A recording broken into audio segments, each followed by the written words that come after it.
बालं मुकुन्दं मनसा स्मरामि, बालं मुकुन्दं वचसा गृह्णामि, बालं मुकुन्दं शिरसा नमामि, बालं मुकुन्दं शरणं प्रपद्ये. બાળગીતોનો લય ઝડપી જોઈએ.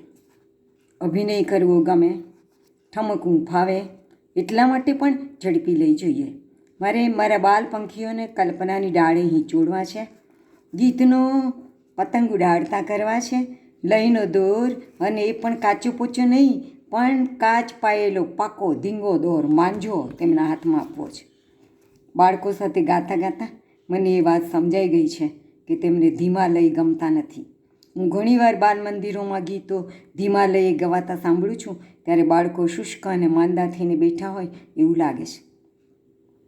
અને એ જ ગીત ઝડપી લયમાં મૂકીએ ત્યારે બાળકો પવન આવતા જ ઝૂમી ઉઠતા ઝાડવાની જેમ ઝૂમી ઉઠે છે. મારું એક ગીત મને અત્યારે યાદ આવે છે.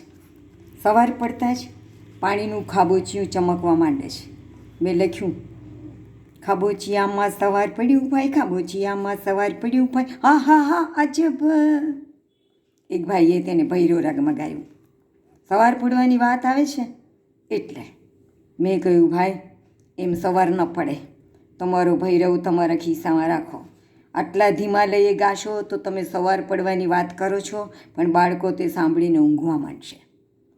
આપણે એન્ટી સંગીત નથી બનવાનું, પણ ગીતને અતિશય સાંગીતિક બનાવવા જતાં તે એન્ટી બાળક ન બની જાય એ જોવું જોઈએ. સંગીતકારને તાલની ઓળખ છે. કેરવો વગાડ્યો કે જપતાલ વગાડ્યો એવો જાણે છે, પણ બાળકો પાસે કયો તાલ વગાડવો તે તેઓ ન જાણતા હોય તો બાળકો બાળગીતની પ્રસાદીને ચાખશે પણ નહીં.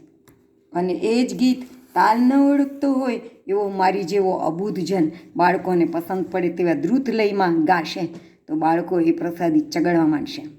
બાળકોને પસંદ પડે તેવી ગેયતા બાલગીતોમાં કેવી રીતે આવે તે જાણવું જરૂરી છે. સિનેમાના ગીતોને ઢાળે તો બાલગીતો કદી ન ગાવા. એનું એક કારણ એ છે કે ગમે ત્યારે કોઈની કોપી કરો છો ત્યારે તમે એને ચડિયાતું અને અનુકરણીય સિદ્ધ કરો છો, જ્યારે આપણે તો એ સિદ્ધ કરવાનું છે કે અમારી પાસે કશુંક વધુ સુંદર છે. બીજું કારણ એ છે કે પિક્ચરના ટાયલા ગીતોથી બાળકોને બચાવવાના છે. જો ફિલ્મી ગીતોના રાગ ઢાળ સ્વીકારશું તો બાળકો પિક્ચરાભિમુખ થવાના. ત્રીજું કારણ એ છે કે એ બાળગીત ગાતા ગાતા બાળકોના મનમાં સંક્રમણ પિક્ચરના સોંગનું અને એ વખતની સિચ્યુએશન અને એક્શન વગેરેનું થવાનું. ખરી વાત તો એ છે કે સંગીતમાં રાગ અને લય, તાલ પાર વગરના છે, તેથી કોઈની કોપી કરવાની જરૂર જ નથી. મારી કેસેટમાં વચમાં મેં એકાદ બે હાલરડા ગાયા હતા. હવે તો કેસેટ તો ક્યાંય તૂટી ફૂટી ગઈ, કારણ કે હવે કેસેટ પ્લેયર પણ નથી. તો એ વખતની વાત કરું છું કે ટીલું એ હાલરડા આવે ને ત્યારે ટેપને દોડાવી જાય છે, એટલે કે આપણે કહીશું દોડાવી જતી, ફોરવર્ડમાં લઈ જતી. તે કહે છે કે કહેતી હતી કે આવું ઊંઘ આવે એવું શું ગાયું છે. આમ તો જો કે હાલરડું ઊંઘ આવે એવું જ ગાવું જોઈએ ને, પણ બાળકોને ઊંઘ આવે એવો લઈ ઊંઘવાનું હોય ત્યારે જ સાંભળવો ગમે છે. તેથી હું મારા ગીતો દ્રુત લયમાં જ ગાઉં છું. રેડિયો પરથી મારા જે ગીતો વિલંબિત લયમાં ગવાયા તે મેં ટેપ ન કર્યા, પણ જે ગીતો ઉતાવળે લયે ગવાયા તે મેં ટેપ કર્યા. શ્રી બાબુભાઈ પરમારે મારું જીવન દાદાની બોરડીનું ગીત રાજકોટ રેડિયો ઉપર બાળકો પાસે બહુ સરસ રીતે ગવડાવ્યું. એની ટેપ તૂટી ગઈ. મારો જ કાર્યક્રમ ચાલતો હતો અને અંતમાં એ લોકોએ ટેપ વગાડવાના હતા અને ત્યારે જ તૂટી ગઈ, મને યાદ છે. પણ એ તૂટી નહોતી ગઈ ને એ પહેલાં રેડિયો ઉપરથી આ ગીત અનેક વખત પ્રસારિત થયેલું. એ લય સાંભળ્યા પછી હું મારો બેસાડેલો ઢાળ પણ ભૂલી ગઈ. મારો ઢાળ કયો હતો એ મને યાદ ન રહ્યું. એવો સરસ બાબુભાઈનો ઢાળ હતો. જીવન દાદાની બોરડીએ બોલ ખાલોડા, નાના મોટા રાતા પીળા લગ્ગા ગોળા, ગોળામાં ગોળા, અને વચમાં આમ આમ કરવાનું હતું, નાના મોટા રાતા પીળા લગ્ગા ગોળા, ગોળામાં ગોળા. જીવન દાદાની બોરડીએ બોલ કાલોડા, આમથી કનું તેમથી દીનું, પછવાડેથી આવતો પીનું, આમથી કનું તેમથી દીનું, પછવાડેથી આવતો પીનું, વાટ ચકીને આવતો વિનું. પાણા રોડા નાના મોટા મારા રે કાંઈ લોલા મલોલા. તડાક તૂટ્યું ફડાક ફૂટ્યું બારી કેરો કાચ ફૂટ્યો. તડાક તૂટ્યો ફડાક ફૂટ્યો બારી કેરો કાચ ફૂટ્યો. વાળશે કે નહીં કોણ વછૂટ્યો.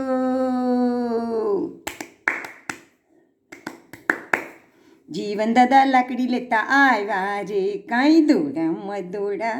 જીવન દાદા લાકડી લેતા આવ્યા રે કાંઈ દોડા મદોડા. જીવન દાદાની બોરડીએ બોર લચકા લોડા. બોર તો રહ્યા વાડમાં પડી પપ્પાજીની હાકલ પડી. ઉપરથી વળી મમ્મી વળી. કટાખૂચા પગમાં એને કરજો ના હવે બોલમ બોલા. કટાખૂચા પગમાં એને કરજો ના હવે બોલમ બોલા. જીવન દાદાની બોરડીએ બોર લચકા લોડા. જીવન દાદાની બોરડીએ બોર લચકા લોડા. હવે તો જીવન દાદાય નથી અને એની બોરડી નથી. અમારા એ મોટા મહાલયની પડખે આજુબાજુ મિની પાકિસ્તાન થઈ ગયું એટલે અમારે એ ઘર છોડી દેવું પડ્યું. એ અમારા પ્લોટમાં જે મોટી બોરડી હતી એ લોકોએ કાપી નાખી. જવા દો. અમારે ટીલુબેને મને એક વખત એક શુભ સમાચાર આપ્યા. શુભ સમાચાર કે તેની તાળીમાં હવે ટપાક એમ અવાજ આવે છે. એટલે મેં એને વધામણીમાં એક ઝડપી લઈને ગીત ભેટ કર્યું. છોકરાઓને ખબર હતી કે આપણે કંઈક સરસ વાત ફૈવાન જઈને કહીશું ને એટલે આપણને ગીત બનાવી દેશે. હોય હોય હૈસો ફૈસો ને મજા મજા કે હવે મારી તાળીમાં થાય છે ટપાક હોય હોય. મૂંગી હથેળીઓને આવડી ગયું ગાતા હવે ભાઈ મને કદી નહીં હશે. રામધૂન થશે ત્યારે જાજેરી તાળીઓમાં મારી તાળીઓ પડશે. હોય હોય રામધૂન થશે ત્યારે જાજેરી તાળીઓમાં મારી તાળીઓ પડશે. હોય હોય હૈસો ફૈસો ને મજા મજા કે હવે મારી તાળીમાં થાય છે ટપાક હોય હોય. હવે આ તાળીનો ઉપયોગ બાળક ક્યાં ક્યાં કરશે ખબર છે? રામધૂનમાં તો કરશે, ખુશ થઈ ગઈ કે હું હવે ગાશે ને બધા ત્યાં તાળીઓ પાડી શકીશ. હવે મને ભાઈ મારી મશ્કરી નહીં કરે. તુલસીને ક્યારે માએ મૂકી છે દીવી તોય કાગડાથી ડરશો ના કોઈ. તુલસીને ક્યારે માએ મૂકી છે દીવી તોય કાગડાથી ડરશો ના કોઈ. તાળી પાડીને એને દઈશું ઉડાડી હવે દીવાને અડકે ના કોઈ. હોય હોય દીવાને અડકે ના કોઈ. હોય હોય હૈસો ફૈસો ને મજા મજા કે હવે મારી તાળીઓમાં થાય છે ટપાક હોય હોય. ડબુ ડબુ મંજુ કે બંજુને હવે ભાઈ સાદ પાડી બોલાવે તે બીજા. તાળીને ટપાકે હું બધાને બોલાવું તાળીને ટપાકે કહું જા જા. હોય હોય હૈસો ફૈસો ને મજા મજા કે હવે મારી તાળીમાં થાય છે ટપાક હોય હોય. મને યાદ આવે છે કે નાનકડી છોકરી હું આ ગીત ગાતી હતી ત્યારે કેવા ઠેકડા મારી મારીને ગોળ ગોળ પડતી પડતી નાચતી હતી અને એની જોડે એના બધા દોસ્તારોય નાચતા હતા. ભંજુભાઈએ એકવાર મને કહ્યું, જુઓ અપાપી મને લંગડી કરતાં આવડી ગયું. એ મને અપાપી કહેતો હતો. અત્યારે એ 2 બાળકોનો બાપ છે તો એ મને અપાપી જ કહે છે. એકવાર મને કહેતો હતો કે રક્ષાફઈ બોલતા નહોતું આવડતું એટલે ટીલું નાની હતી એણે તમારું નામ અકાપી કરી નાખ્યું. મને અકાપી બોલતા ન આવડ્યું એટલે મેં અપાપી કરી નાખ્યું. પણ હવે હું તમને રક્ષામાસી કહીશ. મેં ના ના ના અપાપી જ કહેજે. અપાપી એટલે જે પાપ નથી કરતું તે. કૃષ્ણ ભગવાને અર્જુનને અપાપી નામ આપ્યું હતું. અનઘ એવું કહ્યું હતું સંસ્કૃતમાં અને એનું ગુજરાતી અપાપી થાય. એટલે તું મને અપાપી જ કહેજે. તો એણે એકવાર આવીને મને કહ્યું હતું કે લંગડી કરતાં આવડી ગયું તો મારે એની વધામણીમાં પણ એક ગીત ગાવું જોઈએ ને. એટલે મેં એને ગીત બનાવી આપ્યું અને ત્યારે તે ગીત એણે મારી સાથે 2-3 વાર ગાઈને મોઢે કરી નાખેલું. બાળકોની સ્મરણ શક્તિ બહુ તેજ હોય છે. પછી મને એણે કહ્યું હતું કે હવે ટેપ કરી લો અને મેં તેના અવાજમાં તે ટેપ કરી દીધેલું. અત્યારે તો ટેપ વગાડનારું મશીન, ટેપ રેકોર્ડર બધાનો ચાલ્યો ગયો એટલે કશું જ હવે સાંભળવું શક્ય નથી. હવે તો સ્મરણોથી સાંભળવાનું. પગે નથી મને કાંટો વાગ્યો કે નથી પગ મરડાયો. પગે નથી મને કાંટો વાગ્યો કે નથી પગ મરડાયો. વળી મજાની વાત છે મમ્મી, શીખી ગયો છે લંગડી લંગડી તારો દીકરો ડાયો. ડાયો તારો દીકરો ડાયો, તારો દીકરો ડાયો. કુંજુ કે હું એ શીખવાનું પણ કહ્યું મેં બેટમજી, લંગડી કરવી સેલ નથી કંઈ કૂદવું સમજી સમજી. કંઈક વાર હું પડ્યો ખડ્યો છું બહુ દૂડે ખરડાયો, કંઈક વાર હું પડ્યો ખડ્યો છું બહુ દૂડે ખરડાયો. પછી શીખ્યો છે લંગડી લંગડી તારો દોસ્ત ડાયો. ડાયો તારો દોસ્ત ડાયો. પગે નથી મને કાંટો વાગ્યો કે નથી પગ મરડાયો. બડી મજાની વાત છે મમ્મી, શીખી ગયો છે લંગડી લંગડી તારો દીકરો ડાયો. તારો દીકરો ડાયો, તારો દીકરો ડાયો. બાળકોની આ સહજ વૃત્તિ હોય છે કે બીજા કરતાં હું અધિક હોશિયાર છું. આવી ગુરુતા ગ્રંથિ આપણે માટે ઘાતક છે પણ બાળકો માટે પ્રેરક છે. તેથી મેં ઘણા ગીતોમાં એ વૃત્તિ પ્રગટ કરી છે. હેતલ નાની હતી ને ત્યારે કહેતી હતી કે મને ગરબો ગાતા આવડે છે, પણ મારી બહેનપણીઓને નથી આવડતું. મેં તેની આ વૃત્તિને ગીતમાં આ પ્રમાણે મઢી લીધી હતી.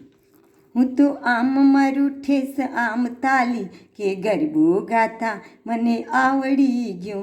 ઓલી દત્તુડી તો પહેલાં મારે ઠેસ ને પછી મારે તાલી, જોનારા સૌમાં હસાહસ હાલી. હું તો હારો હાર લઉં ઠેસ તાલી કે ગરબો ગાતા મને આવડી ગયું. ઓલી લત્તુડી તો લાંબી લાંબી લાસ ને સીધી સીધી સાઠ, વાંકી વળે તો એનો તૂટી જાય વટ. હું તો વળું વળું જાણે ફૂલ ડાળી કે ગરબો ગાતા મને આવડી ગયું. હું તો આમ મારું ઠેસ આમ તાલી કે ગરબો ગાતા મને આવડી ગયું. હું તો વળું વળું જાણે ફૂલ ડાળી. અરે વાહ! આવું અભિમાન ન કરાય એવો બોધ બાળકને દેવાનો નથી. પણ આપણું બાળક આવું બોલીને અન્ય બાળકોને પોઠા ન પાડી દે તે માટે આપણે સતર્ક રહેવાનું છે. તે માટે બીજું બાળક આ સાંભળી ન જાય તેનું ધ્યાન રાખવાનું. કારણ કે બીજું બાળક નિરાશ થાય, દુભાય, લઘુતા ગ્રંથિથી પીડાય, એ પણ કેમ ચાલે? આપણે તો છગન મગન એ સોનાના અને ગામના છોકરાએ સોનાના, ગારાનું કોઈ નહીં. બાળકોને પીઠ થાબડની બહુ જરૂર છે. બાળકો કાંઈ પરાક્રમ કરતા તો મને દેખાડવા આવતા એટલે મેં એક સંવાદ ગીત બનાવેલું. ફઈબા જો, ફઈબા જો, પાટીમાં ચિત્તર આ કોણે દોર્યું?